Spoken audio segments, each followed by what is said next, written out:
Veja essa questão do Enem de 2025 sobre equilíbrio químico.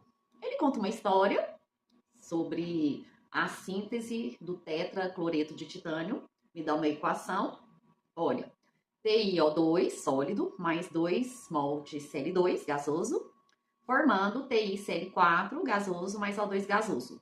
E me diz que o ΔH dessa reação é positivo. É uma reação endotérmica e para ela acontecer ela tem que absorver energia. Aí ele diz: após o sistema atingir o equilíbrio químico, como a formação de TiCl4 pode ser favorecida? Como que nós podemos deslocar o equilíbrio químico para a direita, no sentido de aumentar a produção do tetracloreto de titânio? Aumentando a pressão total do sistema, o equilíbrio químico vai deslocar no sentido onde tem uma menor quantidade de mol de gases. Mas nesse caso, nos reagentes, nós temos 2 mol de gases, que é 2Cl2 gasoso, e nos produtos nós temos 2 mol de gases, que é 1 mol de TiCl4 e 1 mol de O2. Então, se nós temos 2 mol no reagente e 2 mol no produto, não vai interferir se a gente aumentar a pressão do sistema. Esse é um caso de uma reação que, se você aumentar a pressão do sistema, você desloca o equilíbrio químico na síntese da amônia, no processo de formação da amônia. Então, nos reagentes, nós temos 1 mol de nitrogênio e 3 mol de hidrogênio, então 4 mols no reagente, formando 2 mols de gás amônia. Nesse caso, se você aumentar a pressão, você desloca o equilíbrio para a direita, no sentido de aumentar a produção de amônio, já que nos produtos a gente tem uma menor quantidade de gases. B. Diminuindo a temperatura do sistema. Se a gente diminuir a temperatura do sistema, a gente vai favorecer uma reação exotérmica.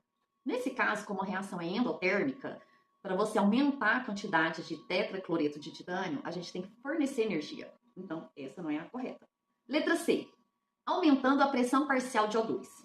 Pressão parcial é a pressão que o gás ocuparia no recipiente se ele estivesse sozinho. Isso significa aumentar a quantidade de O2. Se a gente aumentar a quantidade de O2, O2 é um produto da reação. Se a gente aumentar a quantidade de O2, a reação desloca para a esquerda, no sentido de consumir esse O2. Então, não vai favorecer a produção de tetracloreto de titânio.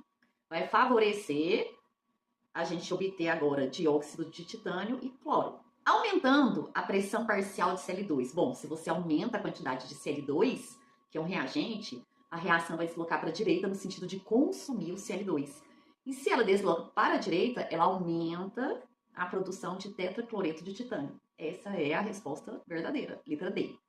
E a letra E? Vamos analisar. Variando a quantidade de dióxido de titânio. Dióxido de titânio ele é um sólido. E o sólido, a concentração dele não varia. Então, ele nem entra na constante de equilíbrio químico.